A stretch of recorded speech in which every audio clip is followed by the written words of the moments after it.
Sangat jelas. Ya, baik. Eh, Teks yang diberikan kepada saya memang teks yang umum, artinya sesuatu yang mungkin sering kita dengar ya, dan pasti sering kita dengar, terutama kalau misalnya kita menghadiri upacara kematian, di mana Yesus mengatakan, "Aku adalah jalan kebenaran dan hidup. Tidak ada seorang pun yang sampai kepada Bapa kalau tidak melewati aku." Dan kata-kata itu menjadi jaminan yang sangat kuat bagi kita. Tapi kita harus lihat, mengapa kok tiba-tiba Yesus mengucapkan hal itu. Kalau kita melihat bagian yang sebelumnya, memang Yesus mengadakan perpisahan dengan murid-muridnya dengan pembasuhan kaki, dan itu tanda bukan hanya sekedar Paskah, tetapi bahwa dia akan pergi. Dan pada waktu itu juga kita melihat di dalam hari Kamis Putih, Yesus meninggalkan suatu perintah baru, yaitu supaya kamu saling mengasihi, sama seperti aku telah mengasihi kamu, demikian pula kamu harus mengasihi orang lain. Dan pada waktu itu juga Yesus kemudian mengatakan kepada para murid bahwa jangan gelisah hatimu. Dan waktu itu juga lah kemudian Thomas berkata, berkata kepada Yesus, "Tuhan, kami tidak tahu kemana Engkau pergi. Jadi bagaimana kami tahu jalan ke situ?" Dan ini sebetulnya sesuatu yang sangat mengherankan, karena para murid sudah begitu lama bersama-sama dengan Yesus, tapi mereka tetap masih menyaksikan jalan yang akan ditempuh oleh Yesus. Oleh karena itu kemudian Yesus menegaskan, "Aku akan pergi mendahului kamu, supaya untuk menyediakan tempat bagi kamu, supaya di mana aku berada, kamu juga berada. Aku adalah jalan kebenaran dan hidup." Dengan begitu, sebetulnya Yesus mau menegaskan kepada para murid, jangan pernah ragu-ragu dengan apa yang dikatakan oleh Yesus. Karena kalau kita tahu, Yesus berkali-kali mengatakan hanya orang yang berasal dari Bapa itu dapat kembali kepada Bapa. Dan memang Bapak Ibu sekalian, sampai sekarang belum pernah ada orang yang melaporkan bagaimana situasi orang yang ada di surga datang ke dunia, dan tidak pernah ada. Satu-satunya orang yang pernah ada di surga adalah Yesus. Dan kalau kemudian dia turun dari surga ke dunia, itu semata-mata karena dia mencintai kita.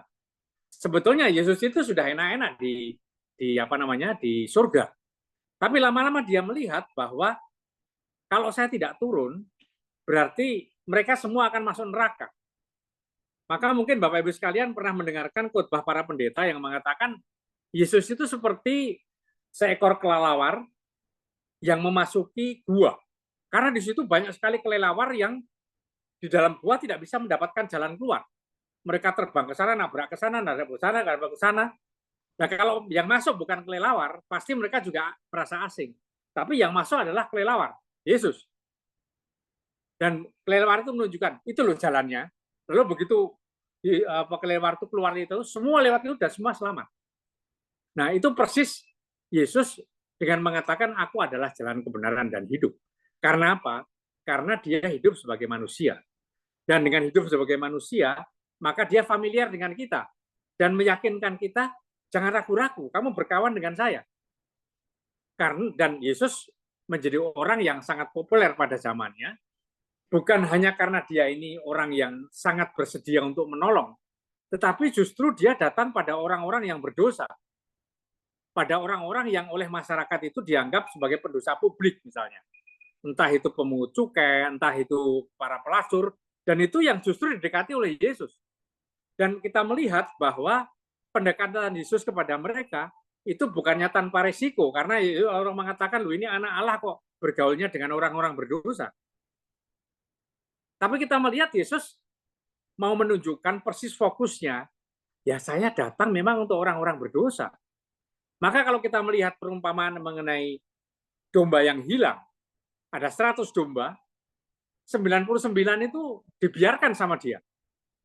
Sebetulnya dengan begitu dia sudah cukup, dia sudah menyelamatkan 99 kok. Yang satu lari sendiri, biar saja salahnya sendiri. Tapi kan dia tidak begitu, Yesus. Dia cari sampai ketemu.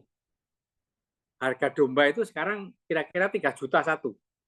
Kalau dia sudah punya 99, itu untungnya sudah tidak karu-karuan. Tapi demi satu ini meskipun 3 juta dia kejar. Karena memang dia bukan seorang gembala yang bayaran, tapi dia adalah seorang gembala yang sungguh-sungguh mau menyelamatkan kita. Nah, memang kalau kita melihat jalan yang disediakan oleh Yesus untuk menuju ke surga memang bukan jalan yang kemudian dengan begitu saja. Kalau kita melihat perumpamaan minggu yang lalu mengenai pemuda yang kaya, bahkan Yesus mengatakan bahwa lebih mudah seekor unta masuk ke dalam kerajaan surga daripada seorang kaya. Bukan maksudnya dia tidak senang dengan orang kaya, dia senang-senang saja dengan orang punya. Tapi persoalannya jangan sampai kemudian hal-hal yang material itu menjadi membuat kita terikat, karena toh itu akan hilang.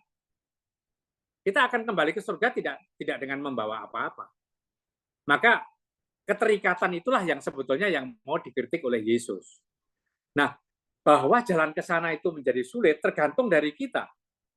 Kalau kehidupan kita adalah kehidupan yang bersandar kepada Tuhan, artinya bersandar itu apa yang dimau oleh Tuhan itu selalu kita mau jalankan. Mungkin Bapak Ibu sekalian pernah melihat video ketika Sri Paus itu didatangi seorang anak pemuda, dia berkata dengan berbisik-bisik kepada Sri Paus, dia mengatakan apa? Dia mengatakan, Bapak Suci, apakah ayah saya sudah masuk surga? Karena dia memang mempermandikan anaknya tiga-tiganya. Tapi sampai akhir hidupnya pun dia tidak pernah mau dipermandikan. Gitu. Tapi dia mempermandikan anak-anaknya. Lalu apakah dia sudah di surga? Gitu. Lalu Paus menjawab apa? Mungkin Bapak Ibu sudah tahu sekali. Dia menjawab begini, ayahmu sangat menggembirakan Tuhan. Karena apa? Karena dia membaptis anak-anaknya. Ya bahwa dia belum sampai kemudian membaptis dirinya, dia meninggal. Ya marilah kita doakan. Tetapi bahwa dia sudah membaptis anaknya, dia sangat percaya kepada Tuhan. Dia menggembirakan hati Tuhan. Dan memang Bapak Ibu dan saudara-saudara sekalian, kalau kita melihat Faustina, mungkin Faustina ini sendiri merasa bahwa kehidupannya adalah kehidupan yang jauh ya. Karena dia merasa bahwa apa artinya saya ini, seorang yang tidak terpelajar, seorang yang mau masuk biara saja mendapat kesulitan, apakah Tuhan itu mau berkenan kepada dia? Maka dia selalu melihat jalan kebenaran itu sebagai sesuatu yang sulit. Kita melihat di dalam bukunya yang ditulis pada tahun 1654, dia mengatakan, oh kebenaran, oh kehidupan yang penuh duri, untuk dapat melintas melalui engkau dengan jiwa, orang perlu bersandar padamu. Ya Kristus untuk selalu dekat dengan engkau. Jadi bersandar pada Tuhan itulah satu-satunya yang dapat menjadi kedekatan dengan Yesus, dan maka dia konsekuen dengan katakan, dia yang selalu katakan, Tuhan adalah andalanku. Aku tidak akan tahu bagaimana menderita tanpa engkau. Dari diriku sendiri aku tidak mampu menghadapi tantangan. Sendirian aku tidak akan mempunyai keberanian untuk minum dari pialamu. Tapi engkau, Tuhan, selalu menyertai aku, dan engkau menuntun aku menapai jalan-jalan rahasia. Sebagai anak yang lemah, aku telah memulai pertempuran dalam namaku. Aku telah bertempur dengan berani, meskipun sering gagal. Aku tahu bahwa usaha-usahaku telah menyenangkan hatimu, dan usaha itu sendirilah yang kau berikan pahala untuk selama-lamanya. Oh kebenaran, oh pergulatan hidup mati. Jadi kita melihat bahwa di satu pihak Faustina ini percaya Yesus adalah andalannya, di lain pihak dia tahu bahwa dia sendiri tidak mampu untuk menjalani itu tanpa dia bersandar kepada Tuhan. Maka saudara-saudara sekalian, kita tidak usah ragu-ragu dengan kata-kata Yesus jalan kebenaran dan hidup, karena memang Yesus datang untuk menunjukkan jalan itu. Sebelum Yesus, tidak pernah ada orang yang mengatakan begitu. Kalau di dalam perjanjian lama, memang Yahweh selalu mengatakan, jangan menyimpang dari jalan yang aku tunjukkan kepadamu. Tapi Yahweh sendiri tidak pernah mengatakan aku jalan. Tapi jangan menyimpang dari jalan yang kutunjukkan kepadamu. Jangan menyangkal kebenaran yang kuberikan kepadamu. Jangan lepas dari kehidupan yang kuberikan kepadamu. Tapi bahwa ada orang yang mengatakan sekaligus tiga-tiganya, ya baru Yesus ini. aku adalah jalan, kebenaran, dan hidup. Dan pasti itu bagi Thomas dan teman-temannya menjadi keyakinan yang semakin dalam bahwa yang dia bersama-sama dengan dia ini adalah orang-orang yang sungguh-sungguh dapat memberikan keselamatan. Maka saudara-saudara sekalian, saya senang sekali bahwa ibu-ibu dan bapak-bapak ini meskipun bergulat dengan rasa ngantuk ya, saya sendiri mengalami ya, jam 3 dan tidak semua Romo juga berani berjuang seperti ini ya. Kelihatannya ini sesuatu yang sepele, memang melawan kelelahan ya, tetapi bahwa jam 3 itu ibu-ibu sekalian mau bertahan ya dengan jam suci, ini menunjukkan bahwa ibu ini sungguh-sungguh berani setia kepada Tuhan. Dalam situasi yang kritis ya, kita bisa ngantuk ya dalam jam sekian ini. Tetapi ibu tahu bahwa jam 3 kerahiman ilahi adalah jalan yang disiapkan oleh jam Tuhan yang disediakan oleh Tuhan bagi kita. Dan ini adalah bentuk bagaimana kita dalam kelelahan kita, dalam kengantuan kita, dalam keogahan kita tetap mau hadir di hadapan Tuhan. Dulu pada waktu saya masih di seminari itu, kan setiap hari ada misa.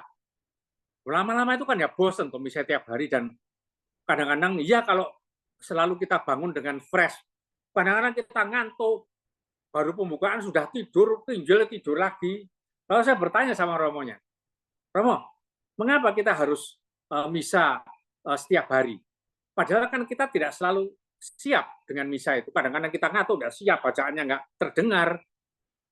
Lalu Romo itu menjawab, kalau kamu hanya mengikuti misa, pada waktu kamu fresh, kamu tidak pernah akan mengikuti misa. Tetapi justru dengan ngantuk-ngantuk, dengan lelah, dengan